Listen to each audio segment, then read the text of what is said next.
Muy buenas noches. En principio agradecer la gentil invitación del Colegio de Abogados de Arequipa.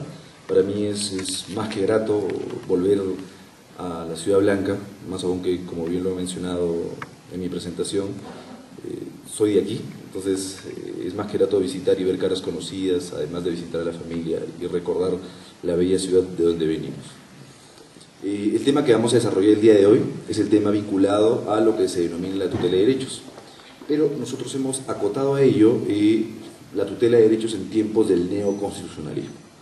Con regularidad, y probablemente vamos a ver también cómo es que el proceso penal o la reforma procesal penal viene orientada por la corriente del neoconstitucionalismo, que no es otra cosa que la constitucionalización de todo el derecho en su conjunto y cómo es que este se vincula, o las normas infraconstitucionales, cómo tienen que tener cierta correlación o dependencia de la Constitución.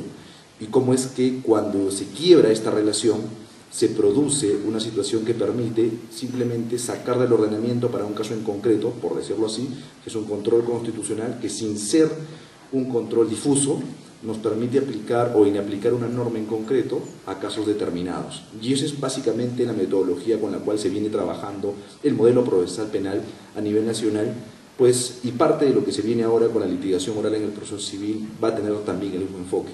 Es por esa razón, probablemente, que la tutela de derechos, en principio, solamente ha sido concebidos en códigos procesales penales como el que tenemos nosotros y el chileno, más no así en el Código Penal colombiano y otros códigos penales como el mexicano, que también han seguido en teoría el mismo modelo que tenemos nosotros.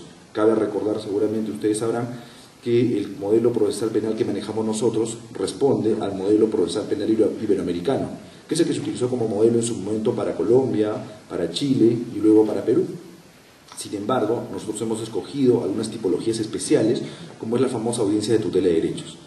Ahora, la audiencia de tutela de derechos, en esta perspectiva del neoconstitucionalismo, nos va a exigir la necesaria retroalimentación con respecto a cómo es que funciona la jurisdicción constitucional y cómo es que se concibe la tutela procesal efectiva. Vamos a encontrar a su vez una confusión de términos a nivel constitucional dentro del marco procesal penal, porque cuando nosotros vamos al plano constitucional vamos a encontrar que, por ejemplo, los derechos en general de la persona vinculados con la administración de justicia se van a englobar básicamente en dos derechos: el derecho de acceso a la justicia y el derecho a la tutela procesal efectiva. Y dentro del derecho a la tutela procesal efectiva vamos a encontrar más bien una gama de derechos dependientes de este, dentro de los cuales vamos a encontrar a su vez el debido proceso y dentro del cual a su vez vamos a encontrar los derechos que son objeto de protección de la tutela.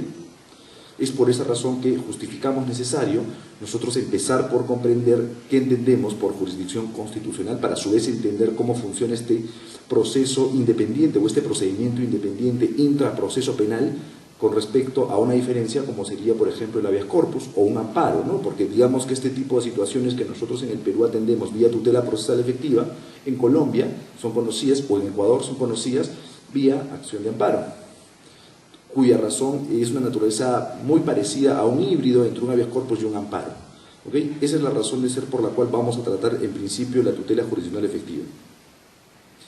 Cuando hablamos de la jurisdicción constitucional, debemos partir que tenemos nosotros, como bien sabemos, la Constitución, una serie de derechos fundamentales, pero estos derechos fundamentales, si fuera un mero listado normativo o solamente un listado con respecto a los derechos que deberíamos tener nosotros, estaría vaciado de contenido si no tuviéramos un instrumento que me permita respetar esos derechos. De nada vale que yo tenga un derecho a la libertad si no tengo un mecanismo para tutelar ese derecho a la libertad. Por esa razón existen los procesos constitucionales que van a garantizar y van a ser el correlato de la existencia de los derechos fundamentales. Esta misma lógica me permite entender que la Constitución, al ser una norma de la máxima alta jerarquía, entiende que tiene que tener cierta supremacía normativa. Y esta supremacía normativa va a ser importante para entender lo que el Tribunal Constitucional ha señalado con respecto a lo que se conoce la eficacia de los derechos fundamentales. Además de esta supremacía normativa, debemos tomar en cuenta que el diseño del Estado Social y Democrático de Derecho implica que la Constitución viene a ser una norma suprema en razón a que va a ser el límite del poder y nos va a poder reconocer los derechos fundamentales. Por un lado me dice qué es lo que puedo hacer yo y por otro lado le dice: oye Estado, tú no puedes hacer determinadas funciones. Y hasta ahí es la concepción tradicional del Estado Social y Democrático de Derecho. Sin embargo, el Tribunal Constitucional va a ir un poco más allá cuando veamos la eficacia de derechos fundamentales.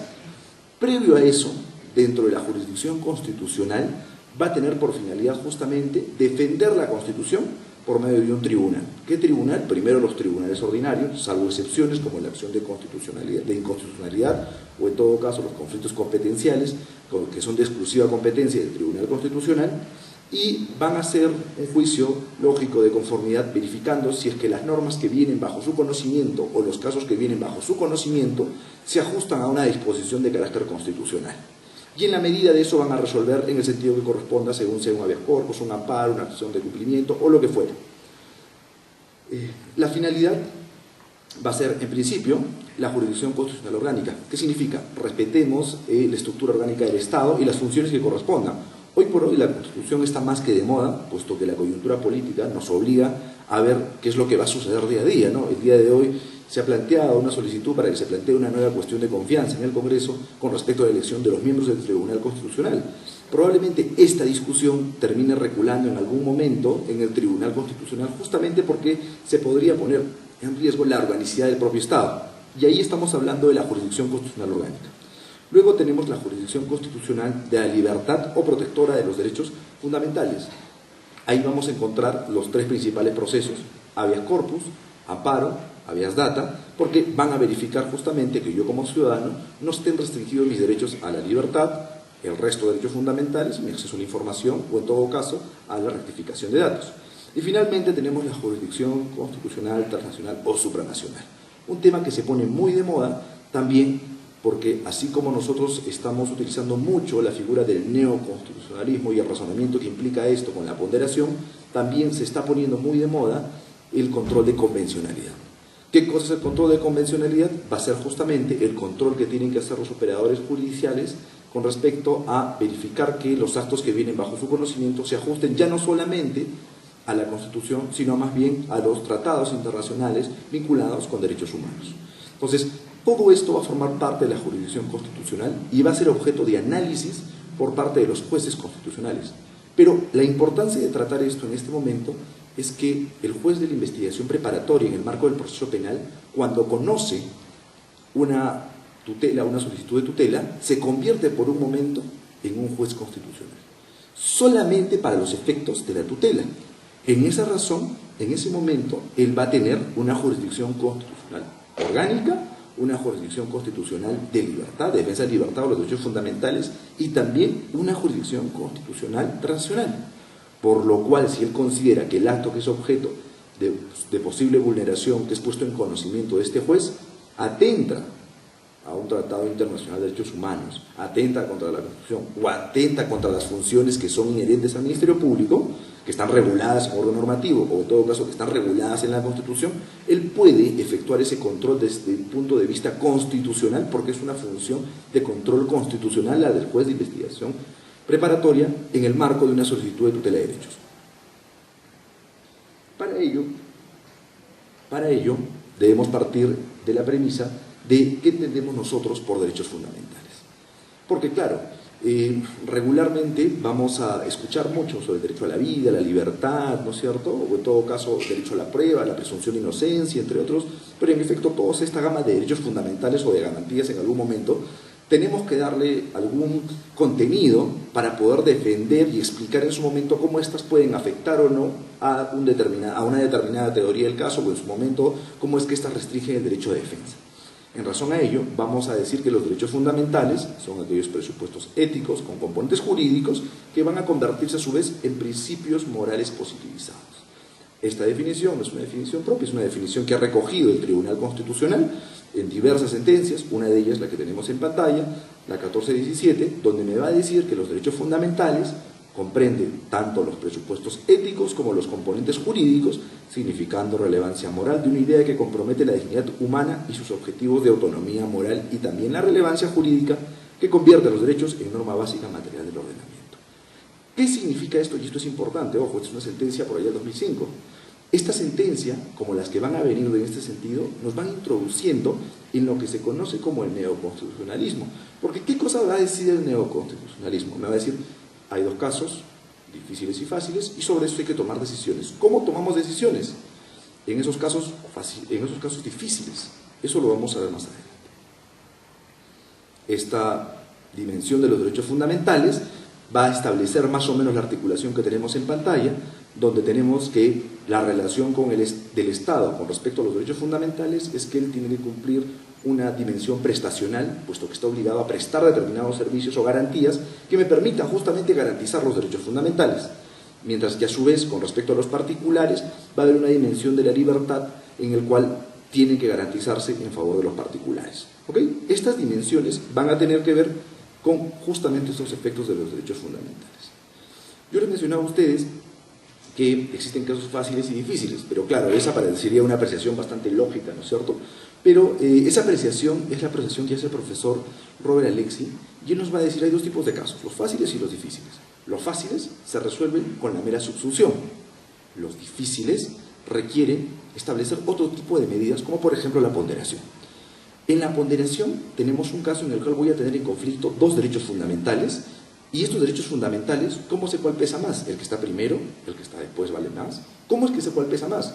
Lo que va a decir Alexy más o menos es que los derechos fundamentales no tienen pesos específicos.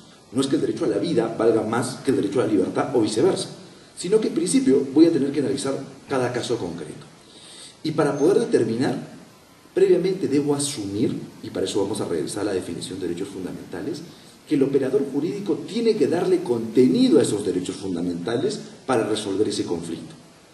Es por esa razón que vamos a encontrar los supuestos que el operador jurídico tiene que tener un perfil idóneo para tomar decisiones, porque frente a casos difíciles, la decisión que se va a tomar va a ser una decisión de carácter argumentativo.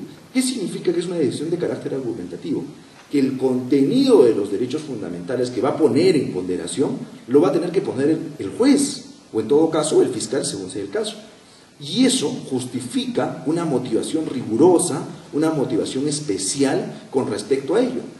Hoy por hoy, mañana vamos a ver el tema de la prisión preventiva, pero entrando un poco a ello, se entiende que la prisión preventiva tenemos un conflicto bastante amplio entre el derecho a la libertad y el derecho a estar privado de ella en razón a que funcione el sistema de justicia penal. En esa lógica, es un derecho sumamente importante versus otro derecho sumamente importante. La decisión de cuál derecho pesa más está en la carga argumentativa.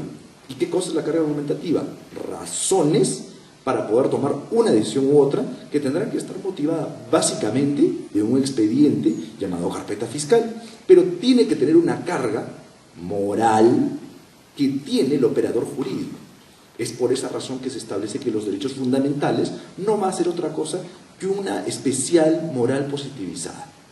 Por lo cual, cuando el juez considera a su criterio, y es por eso que este tipo de situaciones se van a resultar más complejas cuando hay temas polarizados, como por ejemplo la eutanasia, unión civil entre personas del mismo sexo, entre otros, porque justamente va a ser muy complicado que el operador jurídico pueda desvincularse de aquella moral propia que tenga para tomar una decisión en ese caso en concreto, en razón a que esa moral positivizada va a encontrar argumentos que fundamentarían una decisión regularmente apegada a la moral que tenga el operador jurídico. Entonces, la lógica del neoconstitucionalismo es básicamente, primero, yo tengo un operador que es un modelo de persona, es una persona honesta, y en función a ello, esta persona cuando esté frente a un caso difícil, va a poder encontrar argumentos suficientes para tomar decisiones acorde a justicia, ya no acorde a la ley, sino acorde a justicia. Esa es la razón de ser, por ejemplo, de la existencia de la tutela. En esa lógica, retomamos nuevamente el efecto de derechos fundamentales. Bajo esa premisa, entonces vamos a llegar que el tribunal me va a decir, señores, vamos a entender que los derechos fundamentales ya no solamente me van a limitar el poder del Estado para que el Estado no se abuse de nosotros como ciudadanos, sino que más bien los derechos fundamentales van a tener dos efectos, irradiación y el efecto recíproco. Y cuando nos introducimos en el efecto irradiación, me va a decir, este va a tener dos tipos de eficacia. La eficacia vertical y la eficacia horizontal. La eficacia vertical me garantiza que el Estado no se abuse de los particulares. Entonces, oye, Estado, por un si acaso, si vas a declarar un estado de emergencia, ese estado de emergencia tiene determinadas limitaciones y mis derechos fundamentales no pueden ser vedados al máximo nivel. Segundo supuesto, eficacia horizontal. Ya no solamente es el Estado el que puede atentar contra mis derechos fundamentales, sino que a su vez un particular también puede atentar contra mis derechos fundamentales. Y este ejemplo se puso de relevancia, por ejemplo, con el caso de las famosas rejas. Recordarán que en algún momento en la historia del país la inseguridad ciudadana llevó a que con regularidad la gente de determinadas zonas comiencen a enrejar sus calles. Entonces hubo una persona justamente que formuló un habeas corpus y en ese habeas corpus se precisó la posibilidad de entender justamente este efecto horizontal y decir, no solamente el Estado puede vulnerar mis derechos a la libertad de tránsito, un particular cuando coloca una reja también puede vulnerar mi derecho a la libertad de tránsito. Por ende, puedo presentar un habeas corpus contra un particular. Esa es la razón de ser de estos efectos de derechos fundamentales que me llevan a entender que esta postura del neoconstitucionalismo no es una postura que asume uno u otro autor, sino que es una postura que el ordenamiento jurídico ha ido encauzando o haciendo suya en el desarrollo de la jurisprudencia.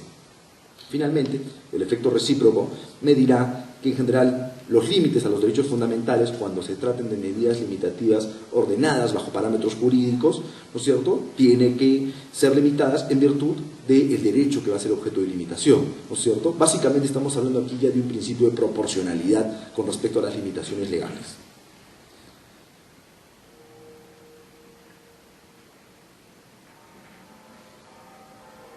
Probablemente ustedes se pregunten y digan, bueno, estamos hablando mucho de derecho constitucional y en realidad el tema es una audiencia de tutela. ¿Y qué cosa tiene que ver esto con la audiencia de tutela de derechos en el proceso penal? Lo que pasa, como vamos a ver más adelante, es que la audiencia de tutela, la única referencia que tenemos en el Código Procesal Penal, son probablemente un artículo directo y probablemente tenemos un par de artículos más que nos van a vincular cuando hablemos, por ejemplo, de la legitimidad para la obtención de pruebas. Esa es la razón de ser que para poder entender la tutela de derechos tiene que ir engarzada y tiene que ir de la mano con los procesos constitucionales, porque viene a convertirse a un proceso constitucional intraproceso penal. Esa es la razón de ser para entender la naturaleza jurídica de la tutela dentro del proceso penal. En esta misma lógica, haciendo parangón, tenemos que el título preliminar del Código Procesal Constitucional me dice en su artículo 2 que son fines de los procesos constitucionales garantizar la primacía de la Constitución y la vigencia efectiva de los derechos constitucionales. Pero justamente esto nos sigue empujando a la tesis del neoconstitucionalismo, porque ustedes tienen la certeza seguramente que cuando nosotros encontramos una norma de naturaleza infralegal suele ser más precisa que una norma de naturaleza constitucional que es de textura abierta, ¿no es cierto? Porque claro, los derechos fundamentales habíamos dicho que era moral positivizada, pero además se entiende que los derechos fundamentales vienen a ser máximas de optimización. ¿Qué significa esto? Que pueden ser ejecutadas en mayor o en menor medida, no son absolutas.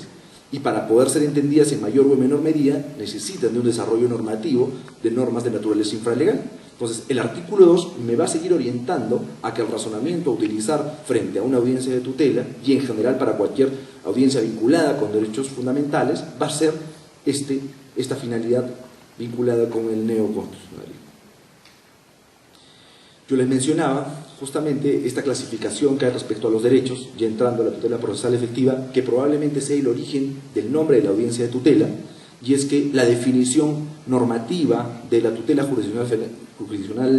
tutela procesal efectiva, o tutela jurisdiccional efectiva, también llamada, se va a encontrar en el artículo 4 del Código Procesal Constitucional. ¿Y qué me va a decir? Y aquí me va a hacer justamente esa organización que yo les mencionaba a ustedes. En la jurisprudencia vamos a encontrar básicamente que los derechos de acceso a la justicia se dividen en dos: acceso a la justicia y tutela procesal efectiva, pero el Tribunal Constitucional, o mejor dicho, el Código Procesal Constitucional, me va a dar cuál es el contenido de la tutela procesal efectiva, que en cierto modo, van a darse cuenta, mantiene correlato con los derechos que son objeto de protección dentro de la audiencia de tutela en el proceso penal. Entonces me va a decir: se entiende por tutela procesal efectiva la situación jurídica de una persona en la que se respetan de modo enunciativo sus derechos de libre acceso al órgano jurisdiccional, aprobar, de defensa, al contradictorio, igualdad sustancial en el proceso, no ser desviado de la jurisdicción predeterminada ni ser sometido a procedimientos distintos de los previstos por la ley, a la obtención de una resolución fundada en derecho, a acceder a los medios impugnatorios regulados, a la imposibilidad de revivir procesos fenecidos, a la actuación adecuada y temporalmente oportuna de resoluciones judiciales y a la observancia del principio de legalidad procesal penal. Se van a dar cuenta ustedes que aquí están todos los derechos garantizados en la tutela, además de otros vinculados en efecto con los procesos constitucionales. Entonces, vamos a darnos cuenta que va tomando forma esta idea de que el proceso intraprocesal de tutela de derechos no es otra cosa que un proceso constitucional incorporado dentro del proceso penal, con finalidades específicas, claro está. Es por esa razón yo les mencionaba que el derecho a la tutela procesal efectiva podemos estructurarlo en dos partes: el acceso a la justicia, que me obliga a que el Estado me debe dar condiciones para acceder a los tribunales, y el reconocimiento de mecanismos válidos para hacer estos, mientras que el debido proceso va a tener una dimensión sustantiva material y una dimensión adjetiva procesal. La dimensión sustantiva material van a estar vinculados con los derechos de acción, vinculados como es que, por ejemplo, debe funcionar el principio pro actione, que se debe entender que cualquier acto, en caso de duda, debe interpretarse de manera favorable a que continúe el proceso, y la dimensión adjetiva procesal, que va a estar vinculado con los derechos ya en efecto vinculados con la tutela o la tutela de derechos, porque me va a decir derecho de defensa, derecho al abogado, derecho a conocer los hechos objeto de imputación, entre otros. Entonces, seguimos aterrizando y ya vamos llegando nosotros a la tutela de derechos. El debido proceso, que es parte de lo que va a defender la tutela de derechos, va a ser recogido en la cuarta y octava enmienda de la Constitución Americana y nos va a decir: es el derecho fundamental orientado a garantizar determinadas condiciones mínimas que sirvan para limitar el poder legal. Y el Tribunal Constitucional me va a decir que respecto a esto es la observancia de los derechos fundamentales esenciados del procesado y las reglas exigibles dentro del proceso como instrumento de tutela de derechos subjetivos. O sea, significa que esto me va a permitir proteger los derechos individuales en cada caso en concreto. Yo les voy a agradecer que si en el medio de esto hay algún comentario, alguna duda, lo pueden hacer sin mayor detalle para poder hacer un poco más dinámica y no solamente ser el que hable, además que cansa un poco, y podamos probablemente ir enriqueciendo un poco el debate. Entonces, el debido proceso tiene una dimensión sustantiva, habíamos dicho, donde vamos a encontrar la razonabilidad y la proporcionalidad, que va a ser objeto, por ejemplo, para ser tomado en cuenta en lo que son decisiones como las prisiones preventivas o en medidas coercitivas en general, mientras que la dimensión procesal o adjetiva está vinculada ya directamente con el proceso, por ejemplo, casos de juez natural, procedimiento preestablecido, derecho de defensa, motivación, derecho a ser asistido por el abogado, entre otros. Y aquí viene probablemente uno de los principales derechos vinculados con la tutela de derechos. Es justamente el derecho a ser asistido y defendido por un abogado técnicamente capacitado. Y aquí tenemos que el derecho de defensa va a estar integrado a su vez por tres subderechos. El primer derecho es el derecho a la defensa letrada, quiere decir que esta defensa sea ejercida por un abogado, y hoy por hoy tenemos amplia jurisprudencia que en el caso penal nos exige que además de ser un abogado, sea un abogado que sea especialista en el derecho penal, porque podemos justificar, o se han dado casos en los cuales se ha podido justificar que una ineficiente defensa puede permitir la revisión de un caso en determinados casos concretos.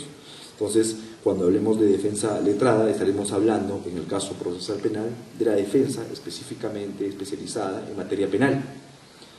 La defensa material va a estar vinculada con la defensa que hace directamente la persona que está siendo sometida a la investigación, y la defensa técnica va a ser la exigencia del abogado, o en todo caso lo que realice el abogado en el marco de un proceso penal. La defensa letrada, la exigencia de un abogado especialista en derecho penal, y la defensa técnica va a ser en concreto los actos que realice el abogado en el marco de su derecho de defensa. En esa lógica tenemos nuevamente defensa letrada, formación jurídica necesaria, la que tienen los abogados y que además debería ser especializada en derecho penal.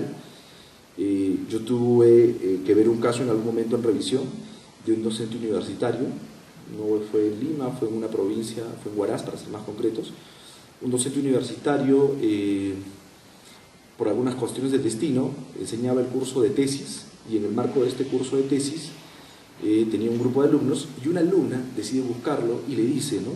Profesor, mi UCB se ha perdido y el trabajo de tesis debo presentarlo en 2 días. El profesor, inocente en la materia, le dice, bueno, pues trabájalo en 2 días. Pero profesor, ¿usted cree que puede hacerlo en 2 días? Mejor le parece si puedo ir a conversar con usted. Y el profesor inocentemente le dice, ven y visítame en el despacho de la universidad. El profesor una vez, inocentemente, una vez más, le dijo, bueno, la muchacha le dice, ya no tan inocente, le dice, profesor, pero ¿le parece si mejor nos vemos en mi casa? El profesor inocentemente le dijo, ok, iremos a tu casa. Entonces, el profesor inocentemente fue a su casa, sin saber que el hermano de esta muchacha era asistente en función fiscal de una fiscalía de la zona y se había encargado de preparar todo un operativo con cámaras dentro de la habitación donde se iba a reunir con el profesor. El profesor inocentemente ingresó a la habitación y inocentemente se puso a conversar con la señorita. Entonces la señorita, dulcemente, amigablemente, le dijo que en efecto veía muy improbable la posibilidad que él pudiera o que ella pudiera rehacer el trabajo de tesis, en tanto y en cuanto ni siquiera tenía el UCB, no tenía ningún reporte, y esta era la tercera matrícula que llevaba con este curso. Por lo cual, de no aprobar, tenía que salir de la universidad.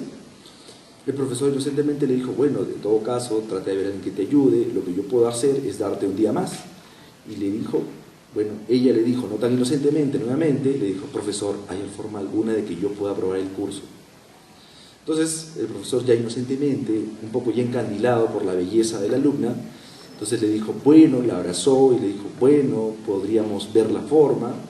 Y entonces, la niña, no tan inocentemente, le dijo, bueno, profesor, entonces, si yo le dejo un trabajo, ¿significaría con eso puedo aprobar?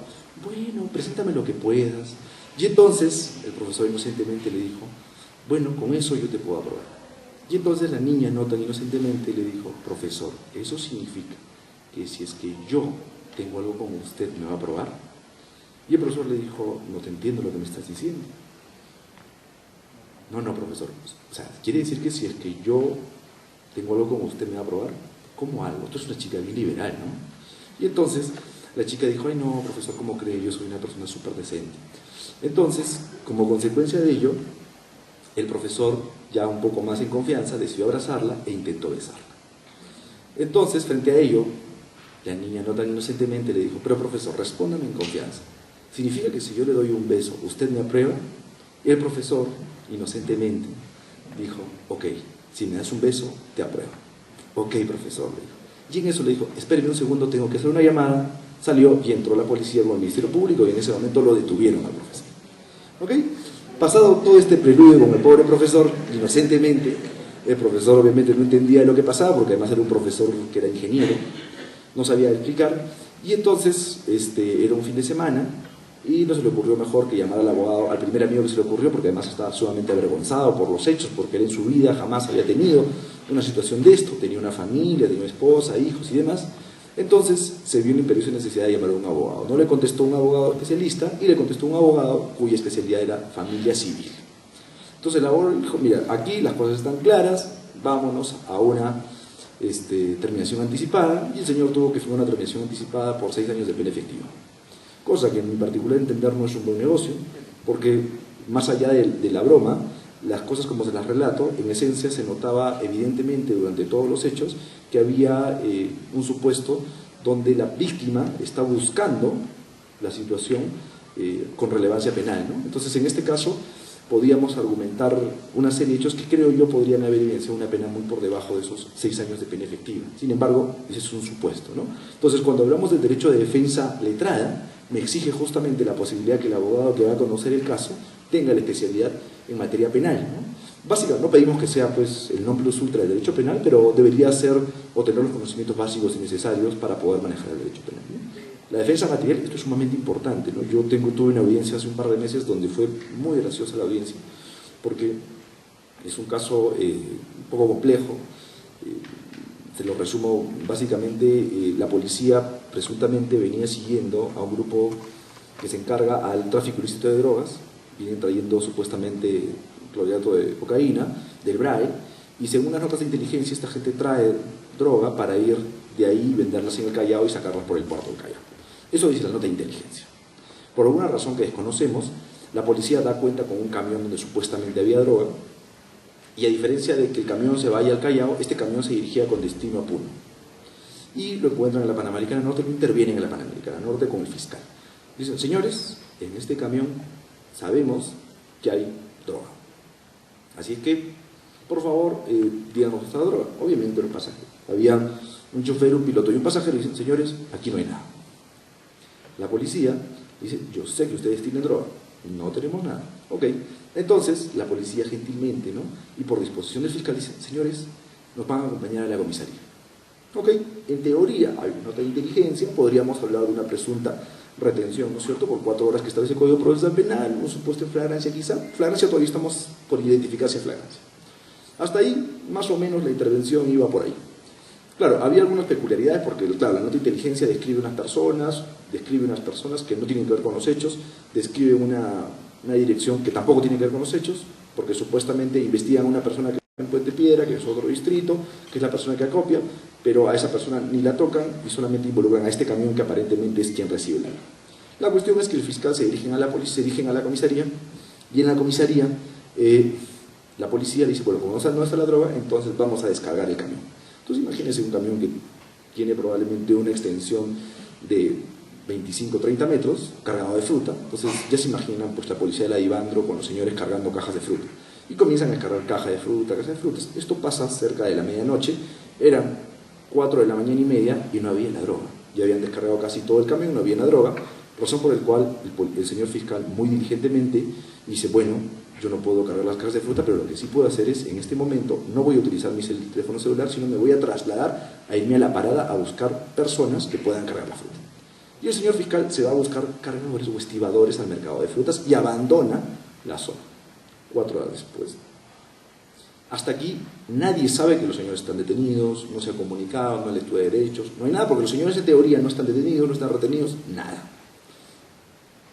A las 5 de la mañana, cuando el fiscal se va, por sorpresa la policía encuentra 25 kilos de droga. Cuando el fiscal se va, entonces le dices al fiscal, le cuento que hemos encontrado 25 kilos de droga. Y entonces el fiscal dice, ok, para dar legalidad, me lacran el camión de tal manera que lo dejen tal cual lo encontré para que yo lo revise de nuevo. Y entonces la policía obediente hace su acta de lacrado y llega el fiscal y nuevamente hacen el acta de lacrado y abren el camión y efectivamente encontraron 25 kilos de droga. Bajo ese momento, en ese momento que eran 5 de la mañana, la policía o el fiscal dispone, señores, están detenidos. Esto pasa desde las 12 de la noche hasta las 5:50 de la mañana. Hasta ese momento, en teoría, no hay papelete de detención, no hay papelete de intervención, no hay absolutamente nada porque digamos que la policía lo omitió o el fiscal lo omitió y no había razones por las cuales hacerlo. ¿Ok? Como consecuencia de esto, ya se ejerce el papel de detención y demás, y sorpresa, el fiscal y la policía se olvidaron de llamar al abogado. Y entonces realizan diligencia de pesaje, realizan la diligencia de lacrado, deslacrado, prueba de campo, entre otras, y se olvidan de llamar al abogado, y bueno, pues disponen que en ese momento ya es detención por flagrancia, que se quede detenido, los quedan detenidos, y recién comunican al abogado a los 2 días después. Y bueno, le hacen llenar el acta donde le dicen pues, que coja un defensor público, ¿no? Entonces, en el medio de esto, se explica esto en una audiencia de prisión preventiva, y la jueza, muy nerviosa, de principio muy convencida de dar la libertad, por alguna razón que desconocemos, suspendió la audiencia y después de eso cambió la opinión y dijo, prisión preventiva. Pero estuvo tan nerviosa que la jueza se olvidó de dar el derecho de defensa material. Entonces expone sus argumentos, entonces termina de dar la sesión, el uso de la palabra respecto a los presupuestos procesales, y una vez que termina de dar el uso de la palabra para los presupuestos procesales, simplemente decide resolver sin más ni más. Y empieza a resolver. Entonces cuando termina la audiencia decimos, señorita jueza, ¿y la defensa material de los patrocinados? Entonces la jueza dijo, señores, ya resuelto. Obviamente apelamos, impugnamos y hemos impugnado justamente las razones en las cuales se ha restringido la defensa material, ¿no? Porque al final de cuentas, como mencionábamos, el derecho a la defensa implica no solamente la defensa del abogado, sino también la defensa por parte del investigado. Y la defensa técnica va a ser la posibilidad de establecer mecanismos de defensa procesal, como por ejemplo la tutela de derechos, donde pueda establecer pautas que me permitan defender, bajo mi teoría del caso, a una persona investigada, ¿no? Solicito en el área fiscal lo propio, ¿no? La defensa cautiva es un requisito adicional que justamente es un refuerzo para garantizar la posibilidad de ello, ¿no? El Código Procesal Civil va a recoger que los escritos tienen que estar autorizados y estas disposiciones son aplicables de manera supletoria al Código Procesal Penal. Esa es la razón de ser por la cual todos los escritos que se formulan requieren firma de abogado. Es justamente una garantía para poder tener justamente esta posibilidad de defensa letrada. En esta lógica que ya hemos visto hasta aquí, cómo es que esto se va vinculando con la tutela de derechos, vamos a entrar para terminar de aterrizar en la tutela de derechos. ¿Qué pasa con el nuevo Código Procesal Penal? El nuevo Código Procesal Penal tiene 2 momentos, ¿ok? Regularmente nosotros cuando hablamos de políticas jurisdiccionales o de políticas públicas, lo que hacemos es establecer cómo es que se diseñan las políticas en materia de justicia. Entonces, tenemos 2 visiones, una es la visión jurídica, que es básicamente la que con regularidad se ha venido haciendo, que es una etapa de motivación, quiere decir, me sueño que mañana voy a dar un proyecto de ley, luego viene la formulación legislativa, creo el proyecto de ley, finalmente lo apruebo, lo implemento, y finalmente viene la evaluación y la retroalimentación, ¿ok? Evaluación y retroalimentación, retroalimentación a través de la reglamentación, y la evaluación es cuando hago modificaciones a la norma, ¿no? Como pasó probablemente con el Código Procesal Penal. Y este fue el enfoque que se le dio al Código Procesal Penal allá en el año 2004, cuando se aprobó para entrar en vigencia en el año 2006. Sin embargo, te dieron cuenta que esta lógica venía engarzada con principios mucho más superiores a lo que es cualquier otra norma parecida. Y dijeron, esto tendría que tener una visión ya no solamente jurídica, sino una visión técnico-jurídica de política jurisdiccional. Y esto ha permitido que el Código Procesal Penal, a diferencia, por ejemplo, de lo que pasa con cualquier otra legislación procesal, el procesal laboral, el procesal civil, el penal militar y los demás, es una diferencia sustancial que ha justificado que el derecho procesal penal esté en evolución a nivel nacional. ¿Y qué implica esto? Implica que tenemos que tener una fase de diagnóstico. Quienes recuerden cómo se concibe el Código Procesal Penal, una vez que se aprueba en el 2004, tiene una fase de diagnóstico previo donde, ok, vamos a utilizar el Código Procesal Penal modelo de Latinoamérica. Lo revisamos, hacemos foros, comienzan a convocar a la población para que la gente opine, los colegios de abogados, entre otros, y tenemos un diagnóstico de qué cosa es lo que queremos. Y probablemente es allí donde surge la lógica que nuestro código tenga la posibilidad de una audiencia de tutela, que no lo tiene, como lo mencionó, el Código Procesal colombiano, a pesar que Colombia tiene un sentido mucho más garantista que el sentido peruano.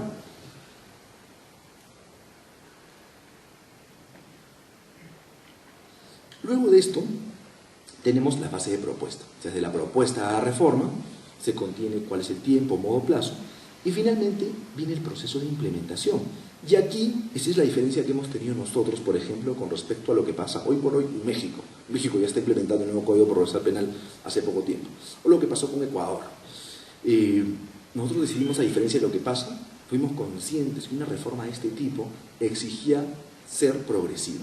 Y es por eso que, a diferencia de lo que pasa en otros países, la progresión o la implementación del Código Procesal Penal fue dada por distritos judiciales. Y entonces dijeron, ok, vamos a hacer la prueba o el experimento de que sea en el distrito judicial más pequeño que tenemos en el país. Y se dio en el distrito judicial de Huaura.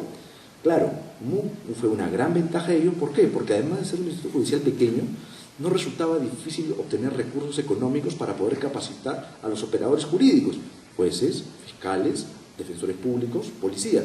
Por lo cual, esos operadores tuvieron la posibilidad de viajar a Estados Unidos, a ver técnicas de litigación oral, a viajar a Chile para ver cómo funciona el sistema, entre otros, y tener una muy buena capacitación que permita que el sistema funcione. Porque a diferencia de lo que pasa con otros ordenamientos, o en todo caso con otras ramas del derecho, el derecho procesal penal exige un cambio de enfoque con respecto a cada uno de los operadores.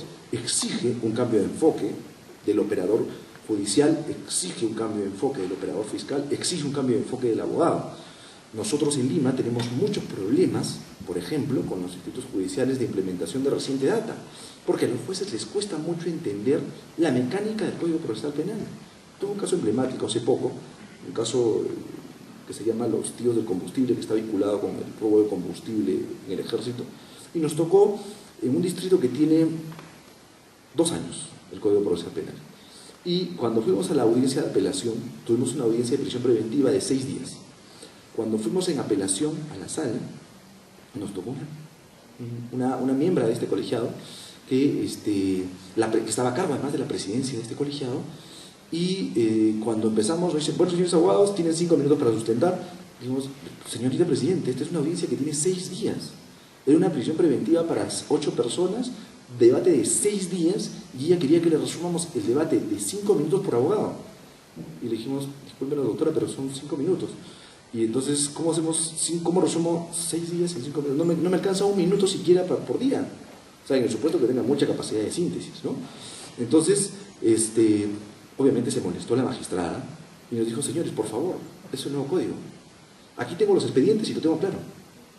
O sea, imagínense el razonamiento de algunos magistrados. O sea, cuando nosotros tenemos que el razonamiento es que tenemos un sistema semiacusatorio adversarial que me exige la disposición escrita, pero también tiene que ver con lo que se realiza en audiencia. Para ella era vasto lo que yo le pueda resumir en 5 minutos de una audiencia de 5 días, y además lo que estaba en el expediente, que básicamente eran las transcripciones de la audiencia, además de los recursos, del requerimiento de prisión preventiva que existían. Entonces, ese tipo de situaciones justifican que la visión de política jurisdiccional en la reforma procesal penal exija la capacitación de los operadores para que entiendan en qué implica este nuevo modelo. Y entonces, en esa lógica, se hizo un árbol de causas y efectos. Este árbol de causas y efectos es una metodología para el diseño de políticas públicas, donde se dijeron, ok, ¿cuáles son los problemas que tiene el sistema? Lentitud de la justicia penal, procesos que duran 10 años, que se prescriben. Tenemos, no se asegura el respeto de los derechos fundamentales, porque claro, tenemos mucho secretismo, tenemos que la policía determina los delitos, tenemos que la defensa muchas veces es un convidado de piedra en el proceso, lo propio con el Ministerio Público, y después teníamos que el servicio de justicia penal estaba deslegitimada, nadie creía en el sistema de justicia. Claro, hoy por hoy tampoco nos cree mucho el sistema de justicia, ¿no? Tenemos muy mala fama, pero se está haciendo algo por cambiar ello. Luego tenemos que además se tenía el limitado acceso a los tribunales, ¿no? Se limitaba acceso justamente porque la gente tenía miedo de denunciar un hecho porque sabía que esto no iba a funcionar. Y claro, y eso traía como efecto que se perciba la inseguridad, cosa que no tiene nada que ver probablemente porque no hay una relación directa, hay relaciones indirectas bajo la lógica de la prevención general, pero no hay una relación directa con la inseguridad. La pérdida de confianza en el sistema de justicia, obviamente al deslegitimarse el sistema de administración de justicia la gente deja de creer en él, y hay una violación recurrente de derechos fundamentales, y estos dos puntos que hemos señalado con amarillo, la violación de los derechos fundamentales o en todo caso el no aseguramiento de estos, van a justificar la tutela de derechos. Hoy por hoy tenemos 34 distritos judiciales implementados, tenemos 3 distritos pendientes, Lima Centro, Lima Sur y Lima Este, que no se implementan justamente por razones de presupuesto. ¿Y por qué hemos resaltado esto? Porque aquellos que hayan tenido la oportunidad de conocer el litigio, no solamente en la ciudad de Arequipa, sino salir de la ciudad de Arequipa y ver lo que pasa aquí en Camaná, en Mollendo, o probablemente un poco más lejos como en Cusco, Puno, Tacna, van a darse cuenta que el razonamiento que utilizan los magistrados, jueces, fiscales, varía entre distrito judicial y distrito judicial. Cada uno tiene sus normas propias y sus regulaciones propias, incluso a veces dentro de un mismo distrito judicial. En otra audiencia, yo tuve una discusión muy fuerte, en un caso de crimen organizado, con el juez de investigación preparatoria, porque, por ejemplo, es una apreciación y es un tema que no está zanjado y tampoco es claro. Hoy por hoy, cuando entro a las audiencias, les pregunto cuál es el criterio de ese juzgado para saber a qué me enfrento. ¿Qué pasa? Los jueces entienden lo siguiente. Tenemos un sistema semiacusatorio adversarial, pero para ellos es un puro adversarial. Como es puro adversarial, dice, cuando estoy en una audiencia de prisión preventiva, solamente se toma en cuenta, por ejemplo, los fundamentos o los elementos de convicción o los alegatos que se utilicen de manera oral. Si el fiscal, por ejemplo, en su requerimiento me ha presentado 50 elementos de convicción, pero me oralizó 10, el fiscal se ha desistido de los otros 40. Y ese es el razonamiento de muchas judicaturas, ¿ah? Yo en este caso, que les comento, pasó exactamente lo mismo, ¿no? Entonces, yo comencé como defensa, comencé a argumentar sobre cada uno de los elementos de convicción, porque consideraba a mi criterio que no eran elementos de convicción. En razón a eso, llegó un momento en el cual digo, señor juez de investigación preparatoria, el elemento de convicción número 15, y me dice, señor abogado, usted no estaba atento, el elemento de convicción número 15 no ha sido utilizado por el señor fiscal. Y le digo, por supuesto, le dije, no hay inconveniente, lo que sucede, pero está planteado en el requerimiento. Y entonces está planteado en el requerimiento, el código me dice que todos los actos que realice el fiscal o el juez tienen que ser debidamente motivados. Si esa es la lógica, el señor fiscal, para poder desistirse de eso, 1, tendría que solicitarlo y 2, tendría que motivarlo en audiencia. Porque lo contrario sería que carecería de sentido presentar un requerimiento escrito de prisión preventiva. En esa lógica, el señor juez me dijo, no, me dijo, en el sistema siempre hemos trabajado aquí. Claro, en el sistema porque era el único juez de investigación preparatoria de crimen organizado de ese distrito judicial. Entonces él me decía, esto siempre hemos trabajado y siempre ha sido así. Discutimos un poco con el juez y dije, bueno, señor juez, yo le agradecería que me diga cuál es el sustento normativo que me justifica su decisión. Y el juez no tuvo mejor salida que preguntarme, señor abogado, este es el juzgado que está a mi cargo. Y si no, señor fiscal, ¿es así o no es así? El señor fiscal lo único dijo, así es, señor juez. Entonces, abogado que maneja algo de litigio, entonces le dije, ok, entonces señor juez, quiero dejar constancia en audiencia en este momento que el señor fiscal se está desistiendo de tal elemento de convicción. Y entonces el señor juez muy inteligentemente también le dijo, señor fiscal, entonces usted se está desistiendo de tales elementos de convicción. Sí, señor juez. Perfecto. Y fue muy importante ello, ¿por qué? Porque cuando llegamos a la sala, en la sala comenzamos justamente a discutir, porque el requerimiento planteaba crimen organizado, pero no realizó crimen organizado. Y no solamente eso, él planteaba peligro de obstaculización y peligro de fuga, cuando en su requerimiento solamente había peligro de, perdón, en el requerimiento estaba peligro de fuga y obstaculización y solamente realizó peligro de fuga. Y entonces cuando llegamos a la sala, ¿qué nos dice? Señores abogados, pero conste que usted no se ha pronunciado sobre el peligro de fuga. Le dije, lo que pasa, señorita jueza, es que en primera instancia el juez de investigación preparatoria me dijo que todo lo que no realice el fiscal es porque se ha desistido. Entonces entiendo que si bien está en el requerimiento, el fiscal se ha desistido.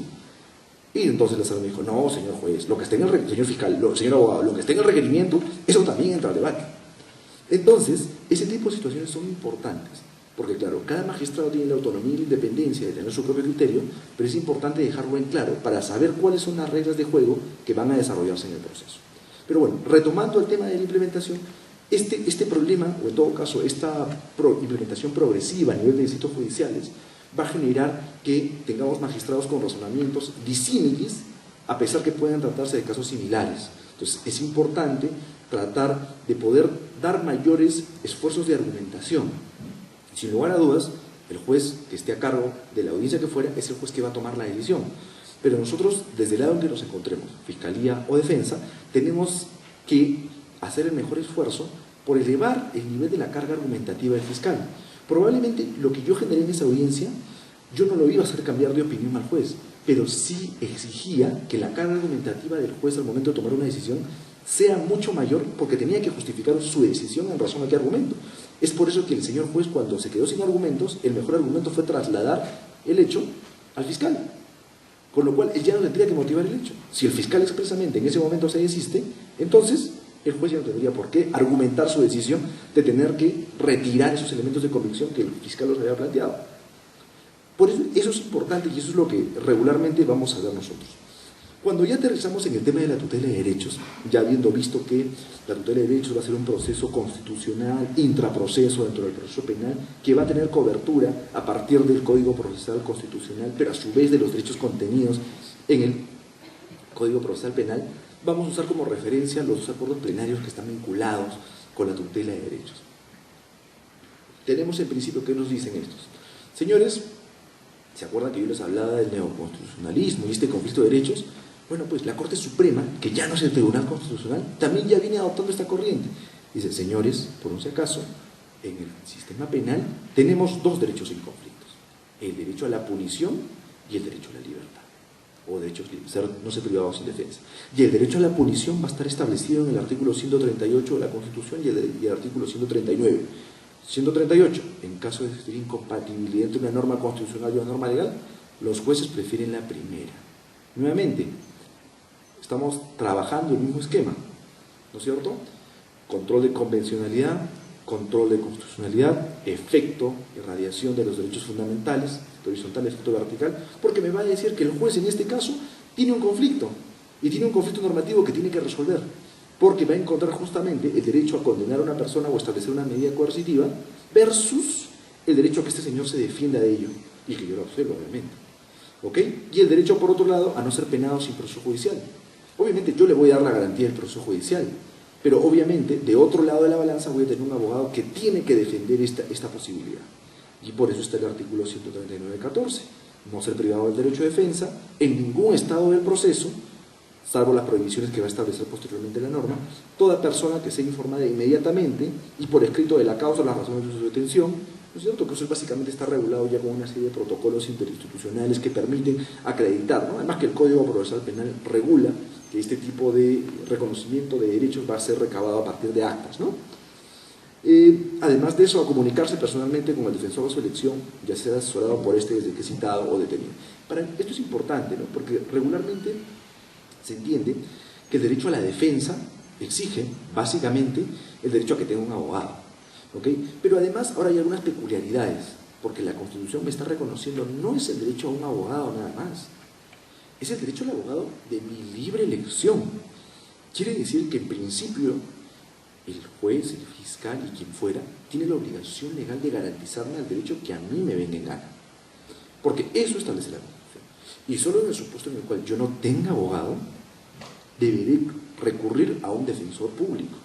Situación que además tiene un problema ahora en medio de todo un reciente decreto legislativo que ha modificado la Ley de Defensa Pública, que a mi criterio es inconstitucional, respecto a que limita la posibilidad de la participación de los defensores públicos en los delitos de corrupción de funcionarios, ¿no? Ahora los defensores públicos que participan en las diligencias de corrupción de funcionarios tienen que ser previa pago de tasa judicial, con lo cual si una persona injustamente investigada por un delito de corrupción de funcionarios, que los hay, aunque no lo crean, que los hay, tiene que buscar de donde sea para poder solventar un abogado privado o defensor público, cosa que a mi criterio es completamente inconstitucional. Pero bueno, una vez que tenemos identificado estos derechos en conflicto, vamos a entender cuáles son las garantías procesales que van a ser objeto de protección por la tutela. Nos va a decir que tenemos dos tipos de garantías. Las garantías procesales van a ser las genéricas y las concretas o específicas. Cuando hablemos de las genéricas, son aquellas que se van a aplicar de manera individual para el desarrollo normal del proceso. Por ejemplo, las actas. ¿Por qué son importantes las actas? Porque las actas van a legitimar un poco lo que existe o no existe. Yo les contaba hace un momento este casito de tráfico ilícito de drogas, ¿no es cierto? Cuando estábamos en la audiencia, la jueza de investigación preparatoria inteligentemente le pregunta al señor fiscal, ¿y usted se comunicó con la defensa pública para que tenga el señor defensa pública? Y el fiscal le dijo, bueno, la verdad es que lo llamé por teléfono pero nunca me contestaron. Y entonces le dijimos, señores, por ese caso el artículo 120 me dice que tiene que haber una actita donde el señor haya llamado a la defensa pública y no hay acta en el expediente. El señor fiscal, precisamente acta, no hay acta. Entonces, este tipo de garantías procesales van a estar coberturadas, ¿no? Son garantías genéricas para el buen desarrollo del proceso. Las actas son importantes. A los amigos de la Policía Nacional, regularmente lo que más deben hacer son las actas, pero para nosotros es lo más importante, porque las actas recogen hechos. Y es importante por eso ese amiste que requiere urgentemente el Ministerio Público con la policía, porque solo de esa forma la policía va a entender la importancia de las actas. Con regularidad hay problemas por las actas. En este caso que les comento, de drogas, tengo un acta que me dice que la intervención es a la medianoche, tengo un acta que me dice que la intervención es a las 12:30 y tengo un acta que me dice que la intervención es a las 9:30 del día siguiente.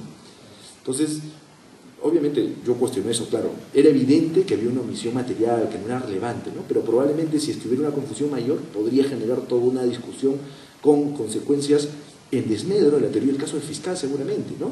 Entonces ese tipo de cosas son sumamente importantes. Cuando hablamos de las garantías procesales concretas o específicas, vamos a hablar nosotros del debido proceso, y ojo que el debido proceso tiene toda una serie de garantías, abogado y demás, derecho a la tutela jurisdiccional, presunción de inocencia y el derecho de defensa. Ojo que en el marco del derecho de la presunción de inocencia se vincula mucho con el derecho a la prueba y el derecho a la motivación, y eso lo vamos a ver a continuación. Una vez que tenemos identificadas las garantías procesales, llegamos por fin a la única regulación que tiene dentro del Código Procesal Penal de la audiencia de tutela de derechos.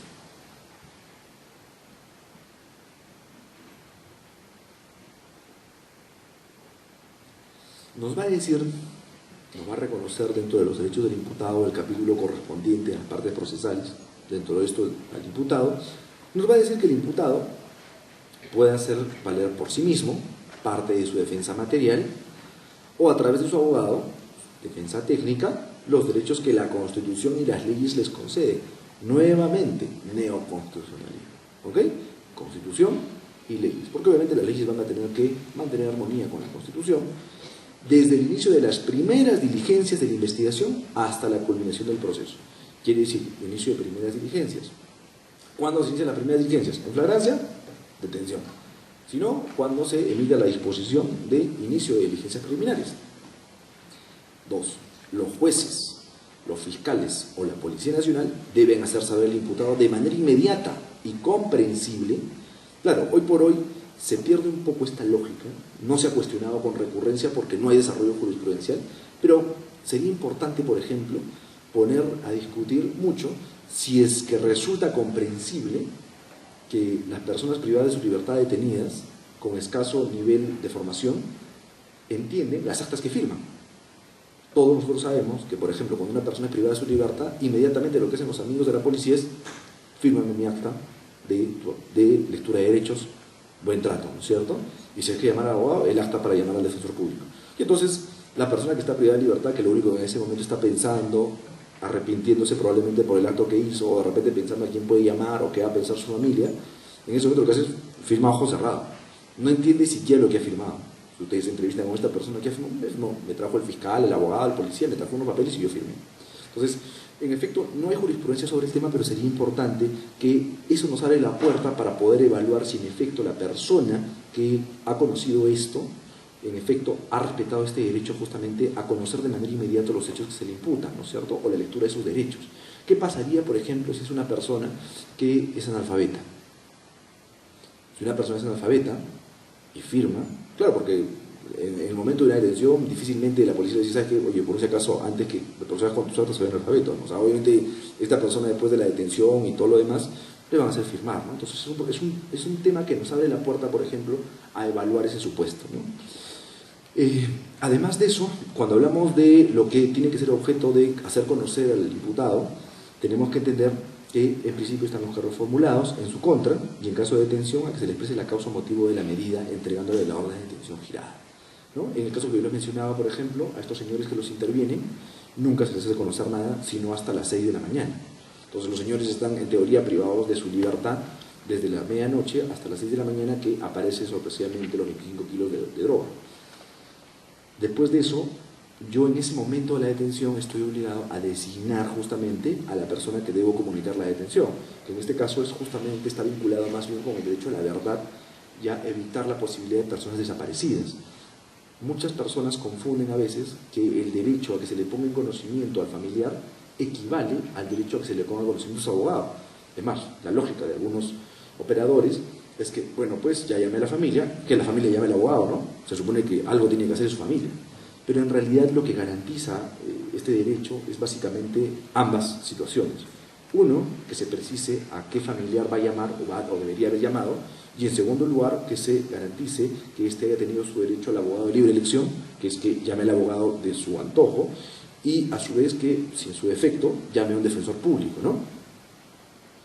Ser asistido de los actos iniciales de la investigación por un abogado defensor. Claro, obviamente, si es una detención en flagrancia, es indispensable que el abogado esté al momento de su detención justamente para poder hacer las primeras diligencias. Y aquí va a generarse una discusión regularmente en los casos de tutela, ¿no? Porque viene a evaluarse sobre las diligencias urgentes inaplazables. En nuestro país es evidente, por ejemplo, que las diligencias preliminares o la etapa de diligencias preliminares se ha desnaturalizado por excelencia. ¿No es cierto? Con la casación Moquegua en su momento, cuando se dijo que el plazo máximo de las diligencias preliminares podía llegar hasta el plazo máximo de la investigación preparatoria, dijeron, ok, entonces yo me quedo en diligencias preliminares, está más fácil. Entonces, con regularidad se ha perturbado porque eso ha llevado a deslegitimar cuáles se pueden entender como actos urgentes inaplazables, porque la etapa de diligencias preliminares tenía por finalidad identificar o realizar solamente los actos urgentes inaplazables. ¿Y cuáles son los actos urgentes inaplazables? Yo los invito a que revisen su código y el código en ninguna parte me va a decir cuáles son los actos urgentes inaplazables. Pero claro, si nosotros revisamos a detalle, podemos deducir que los actos urgentes inaplazables son aquellos que me permitan tener causa probable. ¿Cuáles son causa probable? Que la acción no haya prescrito, que tenga plenamente identificado al presunto autor, porque no me voy a ir a juicio, no me voy a ir a acusación, solamente voy a formalizar investigación. Entonces, las diligencias urgentes inaplazables serán aquellas, básicamente, que me permitan identificar al presunto autor y que me permitan saber que la acción no ha prescrito, por lo cual puedo perseguir a este presunto autor.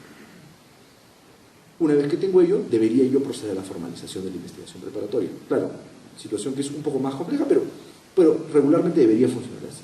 ¿Eso qué permite o qué impide? Que como hablamos de diligencias urgentes inaplazables, con regularidad se va a desnaturalizar dentro de la tutela en qué momento se exige la participación del fiscal, de la defensa. ¿Por qué? Porque van a decir, señor abogado, esta es una diligencia urgente inaplazable.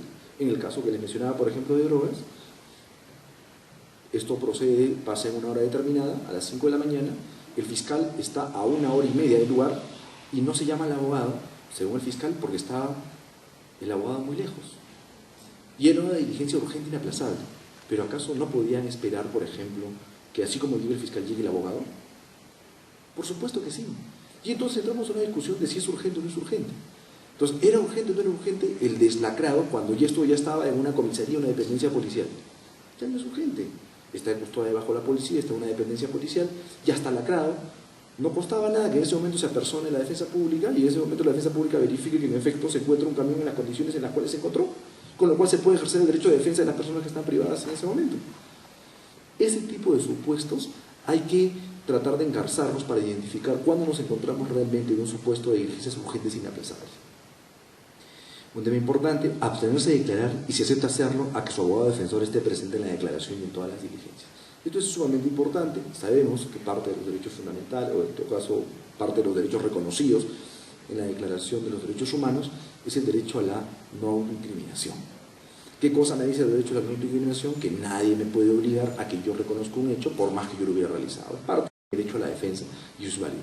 Pero eso de derecho además tiene un correlato. Y ese correlato es que los operadores de justicia no deberían valorar negativa ni positivamente esa omisión. Y en efecto, en el plano formal no conozco, no he visto casos en el cual el operador reconozca y diga que el derecho a guardar silencio de un investigado sea considerado para tomar una decisión de una medida de coerción o una medida limitativa. Sin embargo, ustedes cuando ven la postura que tienen algunos magistrados van a darse cuenta que cuando se encuentran frente a la situación de una persona que se ha acogido a su derecho a guardar silencio, tienen ya más bien, se convierten en ese momento algunos magistrados ya no en un juez garantista, sino más bien en un juez del antiguo modelo. Y comienzan a tener sospechas sobre esa persona que ha guardado silencio. Y es una situación que también debería ser objeto de cautela. Finalmente, otro de los derechos protegidos va a ser el derecho a ser examinado por un médico legista, ¿no es cierto? Justamente para garantizar que no haya sido lesionado o no se haya atentado contra su vida o integridad, ¿no? Y finalmente, este es un derecho que a veces parece que no es importante, porque claro, ya hemos establecido los derechos que directamente vinculan al imputado, pero este derecho es el más importante, porque justamente este derecho es el que va a permitir acreditar la existencia o que han acontecido los derechos anteriores. ¿Qué cosa? Es el cumplimiento de lo anterior mediante acta. Porque claro, yo tengo todos sus derechos y la gente me puede jurar por Sarita Colonia que los cumplió, pero si no tengo un documento alguno que acredite que ha cumplido con ello, no existe. Por ejemplo, en el caso que les comento, tenemos todas las actas, pero por ejemplo no hay acta de llamar al abogado sino hasta 2 días después. Y por más que el señor fiscal me jure por la Sarita de que llamó a la defensa pública, nosotros no podemos, él no podrá acreditar que de verdad llamó a la defensa pública. Y eso es sumamente importante porque me permite esbozar con solidez la teoría del caso desde el lado que me encuentre, sea del fiscal o de la defensa.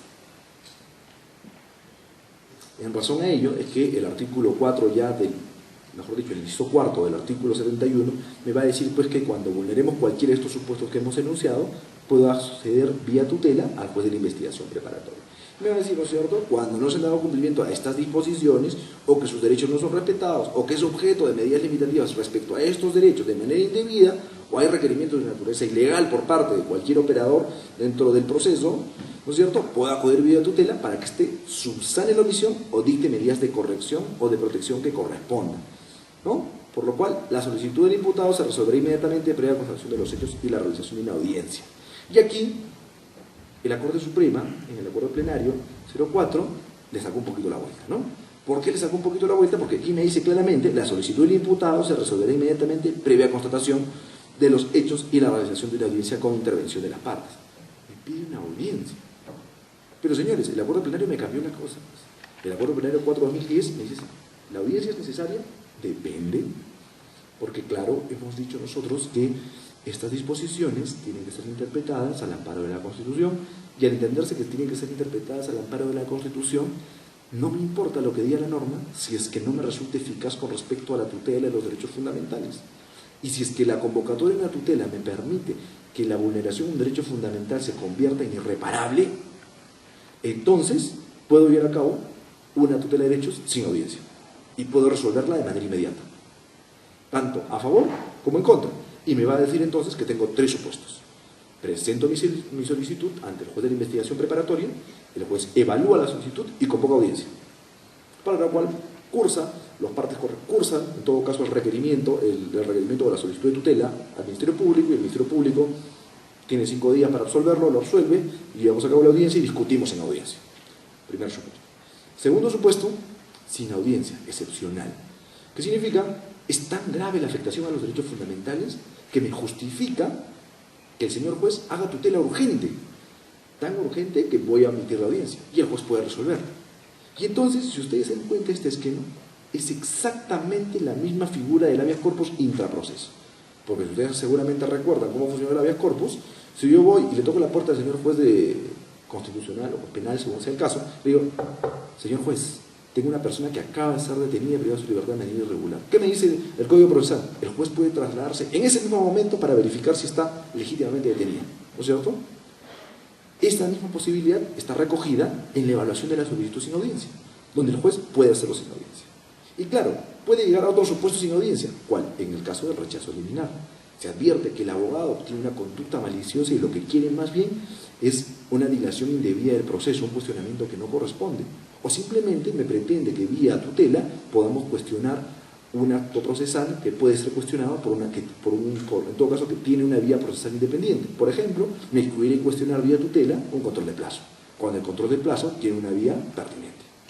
Entonces, en esa misma lógica, el acuerdo plenario va a recoger estos tres supuestos.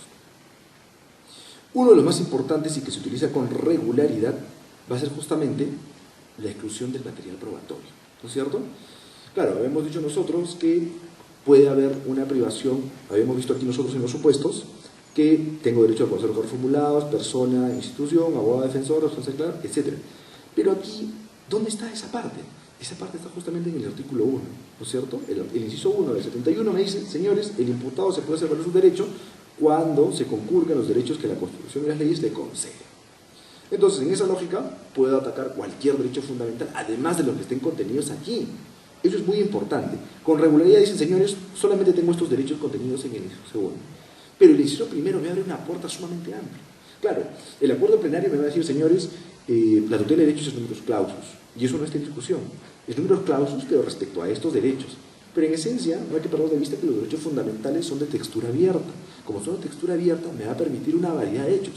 Hoy, por ejemplo, se está viendo la puerta de la tutela de derechos para cuestionar, por ejemplo, la legitimidad respecto a lo que son testigos protegidos, sobre a que se motive cuál es la sustentación de testigos protegidos, vía tutela de derechos. Porque claro, el razonamiento es el siguiente, ok, yo estoy en el marco de un proceso, soy el abogado defensor de una parte y me tengo que enfrentar a un testigo protegido. Ojo, como es un testigo protegido, yo no lo conozco, entonces no voy a poder cuestionar si de repente tiene una animadversión contra algún patrocinado mío. Entonces, ¿pero qué significa eso?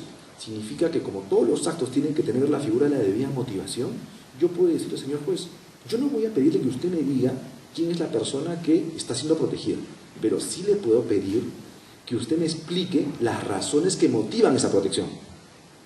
Y entonces el fiscal tendrá que decir, pero la razón que motivan puede ser, pues, ha tenido atentados contra su vida, ha tenido riesgos, y con lo cual puedo ver si en efecto es una persona que merecía la protección o no. Porque ¿eso qué restringe? Restringe mi derecho de defensa. Porque me limita la acción expediente, ¿no es cierto? Principio de igualdad de armas, yo tengo derecho a las mismas herramientas que tiene el Ministerio Público, sin embargo, aquí me veo aminorado con mi derecho de defensa en razón a que él conoce a una de las partes, que es un testigo vital para la investigación, y con la cual probablemente pueden buscar una serie de medios coercitivos. Entonces, eso me abre una puerta bastante amplia. Y entonces, en esa misma lógica, retomamos, el artículo 8 del título preliminar me va a decir que todo medio de prueba tiene que ser valorado solo si ha sido obtenido e incorporado al proceso por un procedimiento constitucionalmente legítimo. ¿Okay? ¿Cuál es el procedimiento constitucionalmente legítimo? Es el proceso que está recogido en el marco del Código Procesal Penal, en el cual se garantice in estricto el derecho de defensa. Mientras exista un reconocimiento pleno del derecho de defensa, estamos hablando de un proceso constitucionalmente legítimo. Un segundo, me estoy quedando un poco sin voz.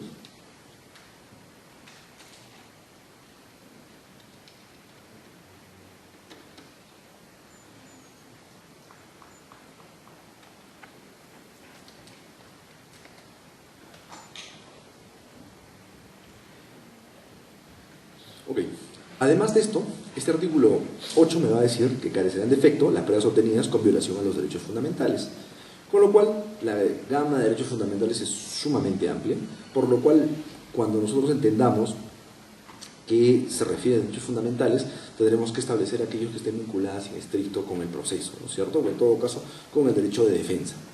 Es importante entender que el artículo 8 del título preliminar tiene una naturaleza especial, distinta a lo que hemos visto en el artículo 71, porque siendo parte del título preliminar no tiene la condición de una disposición regular, sino que más bien tiene una textura de principio, por lo cual tiene un criterio orientador normal. No tiene un criterio normativo, sino más bien es un criterio orientador.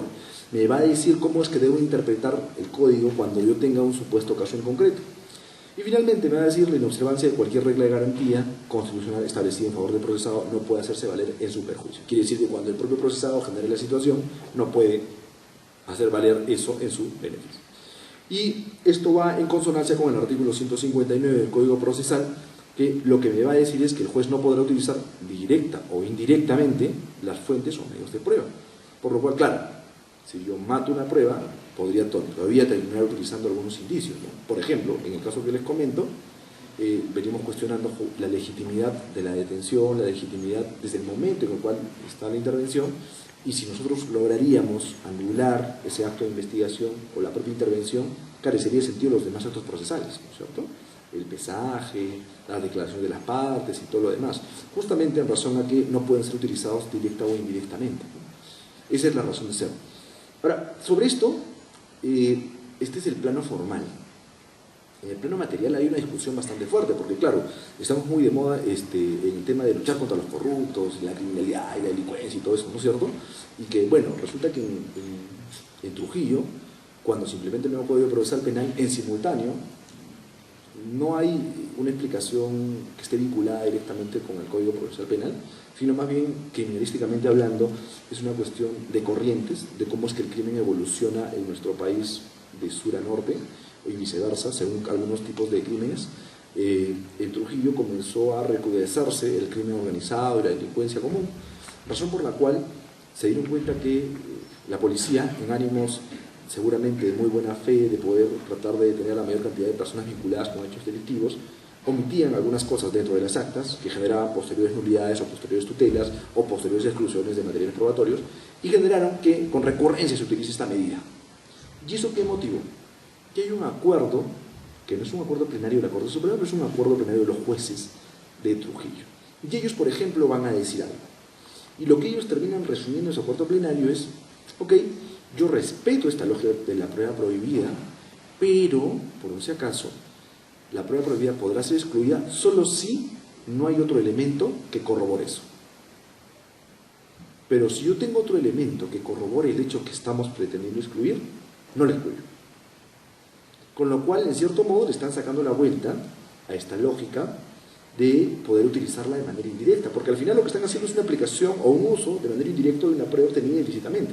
Pero los jueces de Trujillo, menos mal, todavía no es una corriente mayoritaria, pero en aras de poder garantizar la lucha contra la corrupción y la criminalidad y evitar que las personas que delinquen puedan salir a las calles, han dado, a partir de este acuerdo plenario de Corte Superior, ese razonamiento. Para esto, aquí hacíamos referencia a que estamos hablando de que no se puede utilizar ni las fuentes ni los medios de prueba. Para eso es importante entender que la fuente de prueba es el conocimiento, el significado originario que se obtiene del objeto de prueba, ¿no es cierto? Probablemente una declaración, si hablamos de ello, ¿no es cierto? Y que esto va a ser debatido en el contradictorio. Y cuando hablemos de medio de prueba, es la forma, ¿no es cierto? Un testimonio, una pericia, entre otras cosas. Y aquí va a ser importante tomar en cuenta que cuando hablemos de este tipo de exclusiones de medios probatorios, tiene que tomarse muy en cuenta la diferencia entre prueba prohibida y prueba ilícita. Porque claro, nosotros tenemos que cuando hablemos de un supuesto de prueba prohibida, hay posibilidad de poder reincorporarla. Entonces me va a decir que va a haber prueba prohibida cuando vulneramos normas de rango ordinario que entrañan la nulidad del medio de prueba respectivo, pero que puede subsanarse. ¿Okay? Se omitió alguna formalidad no esencial que me permite subsanarla. Y finalmente la prueba ilícita será aquella que vulnere directamente el contenido esencial de los derechos fundamentales, ¿no es cierto? Por ejemplo, la participación del defensor en alguna etapa que sea relevante, una declaración sin defensor público, ¿no? Cuando la participación del representante del Ministerio Público. Entonces, ese tipo de supuestos podrían convertir dicho acto en un acto que podría llegar a alcanzar una prueba ilícita y podría solicitarse su exclusión. Un tema que además es importante en el marco del artículo 71 es que cuando hablamos de los cargos formulados, es un tema que está también con mucha recurrencia, estamos haciendo referencia a la famosa imputación concreta. Se discute si es que, por ejemplo, yo puedo cuestionar una formalización de la investigación preparatoria. Y claro, ya el acuerdo plenario ha señalado expresamente que no es cuestionable vía tutela de derechos una formalización de la investigación preparatoria, porque este tipo es una disposición digamos que unipersonal, en la cual lo único que hace el representante del Ministerio Público es comunicar en su efecto al juez de la investigación preparatoria que tiene una causa probable y nada más. Por lo cual eso no va a ser objeto de cuestionamiento. Sin embargo, sí puede ser objeto de cuestionamiento los cargos formulados en su contra, que también son conocidos como la imputación concreta. ¿Cómo así puede ser objeto de cuestionamiento? Cuando hablamos de imputación concreta, debe estar referida a una relación existente entre el facto, los hechos objeto de imputación y el tipo penal específico que se debe tener corroboración o tiene que tener coexistencia con respecto a el hecho, ¿no? Yo no podría, por ejemplo, formalizar, salvo que todavía esté en vías de investigación, formalizar, por ejemplo, un supuesto de negociación incompatible si solamente tengo ubicada una de las partes, ¿no? Eso no podría formalizarlo, eso probablemente tendría todavía que mantenerlo a nivel de diligencias preliminares. Yo en ese momento yo no cuestionaría, por ejemplo, la disposición de formalización, pero sí cuestionaría una restricción al derecho de defensa, porque el delito de negociación me exige que haya una parte que se beneficie, ¿no es cierto? Entonces, es importante cuando se evalúa la imputación concreta, cuando hablamos de los cargos formulados, que nosotros tengamos claro que la imputación, el fáctico, los hechos que se imputan o las proposiciones fácticas que contenga la disposición de inicio o en todo caso la formalización, se ajusten a las pretensiones fiscales respecto al delito que se imputa, ya sea una pretensión alternativa o no, ¿no? Entonces yo tengo por ejemplo un caso en el cual estamos cuestionando donde se imputa el delito de peculado a un subgerente de recursos humanos, ¿no? Entonces obviamente lo que estamos cuestionando nosotros en esa imputación, por ejemplo, es que el gerente de recursos humanos bajo su ROF en ningún momento administra fondos. Entonces, digamos que, si bien es cierto, claro, yo tengo todavía una excepción de improcedencia que podría utilizarla, ¿no es cierto?, al momento de la formalización, yo puedo cuestionar a nivel de diligencias preliminares, por ejemplo, que pedir que el fiscal me aclare, porque eso es un tema que estaba olvidando, ¿no? Un requisito esencial para proceder a la tutela es el requerimiento previo a la persona que afecta el derecho fundamental. Entonces, por ejemplo, si yo considero que el acto que voy a impugnar vía tutela está siendo realizado por el miembro de la Policía Nacional o en todo caso por el representante del Ministerio Público, debo requerirlo previamente al representante y decirle: señor fiscal, solicito que se excluya del acto de investigación, solicito que se corrija tal omisión o se subsane la imputación. Y solo si el fiscal se niega a hacerlo o simplemente no lo realiza, yo puedo acudir vía tutela al juez de la investigación preparatoria. Entonces, en esa lógica va a ser un requisito de procedibilidad probablemente la solicitud previa. Claro, pero siempre bajo el entendido del esquema que hemos hablado del Acuerdo Plenario 4/2010. Si es una afectación sumamente grave, que va a tener una afectación inmediata, que no puede esperar, se puede formular de manera inmediata la solicitud de tutela de derechos, y esta debiera ser en teoría resuelta de manera inmediata también por el juez de la investigación preparatoria. Salvo que a criterio del juez esto pudiera esperar la solicitud previa al requerimiento del Ministerio Público, ¿no? En teoría, bajo el principio de inmediación no habría mayor inconveniente, salvo los operativos, que con regularidad creo que lo pasamos en todo el país, que son la falta de salas de audiencias, en el cual se convoque casi de inmediato una audiencia de tutela a fin de poder escuchar a las partes y resolver, ¿no? En teoría es casi lo mismo que pasa cuando vemos los casos de grupos familiares, ¿no? Donde hay casi una audiencia casi de manera inmediata. Hasta aquí sería nuestra exposición, señores. Quedo atento a cualquier pregunta y comentario para ver si podemos retroalimentar un poco lo que hemos venido explicando.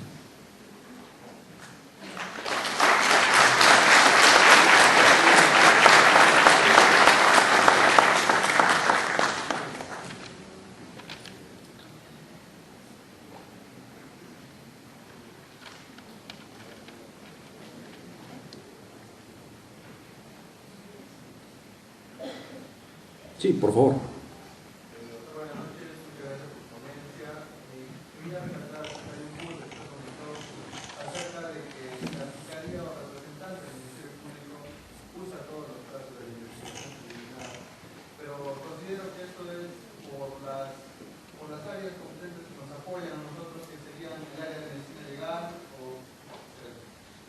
El área de medicina legal o si no las mismas comisarías para remitirnos información acerca de las inspecciones criminalísticas que demoran demasiado, a veces también se les brinda la facilidad, pero gracias a ellos es que se da muchas disposiciones de ampliación, y es por eso el tiempo de demora. Totalmente de acuerdo, ¿no? En efecto, yo por eso trato de no generalizar, porque conozco fiscales que en efecto, por ejemplo, en los casos de crimen organizado, en los casos de lavado de activos, con regularidad, el gran problema que tienen en efecto es pues que las instituciones la respondan, ¿no? O sea, una pericia demora muchísimos meses, la información de los bancos, ni qué decir, entonces eso justifica que hay una demora dentro de ello.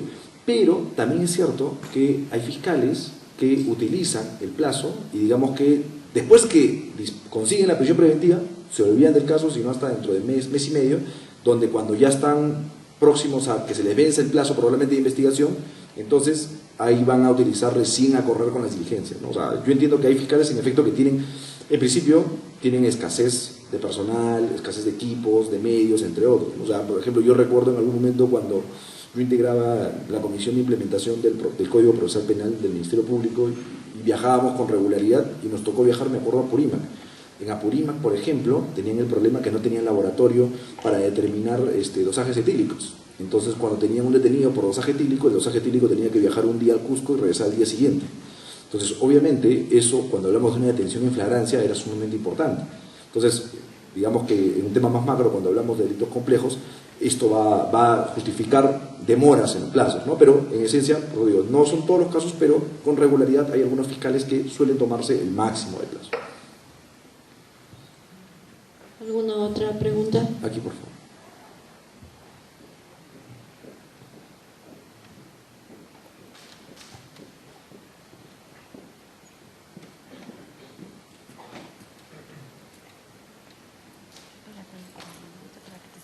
Sí, doctor, lo que quería preguntarles, esta figura de la tutela de derechos, ¿hasta qué etapa del proceso se puede interponer? Ya estando de repente ya en juicio, ¿podría utilizarse esto? ¿Y quién resolvería esta tutela de derechos, si es que sería posible? Muy buen detalle, no, en efecto había metido esa parte. En efecto, la tutela de derechos solamente va a funcionar desde que se conoce el hecho delictivo, desde la primera imputación, desde la detención, por decirlo así, o desde el conocimiento de las diligencias preliminares, hasta que concluye la etapa de investigación preparatoria. Más adelante no, porque no nos olvidemos que la etapa de la investigación preparatoria tiene por finalidad recabar los elementos o actos de investigación que posteriormente van a incorporarse como prueba en la etapa intermedia. Entonces, digamos que la vulneración de los derechos va a darse o podría darse en toda esa etapa. Más aún porque justamente en la etapa intermedia, durante el control de acusación, el filtro que se hace para verificar la legitimidad respecto a la obtención de los actos de investigación que posteriormente serán pruebas, está a cargo del juez de la investigación preparatoria, por lo cual va a haber un control formal de ese momento. Posteriormente se entiende que lo que ha pasado a la siguiente etapa de juicio oral, se entiende que ya todo ha sido saneado en la etapa de intermedia o en todo caso en la etapa de control de acusación. ¿Alguien más?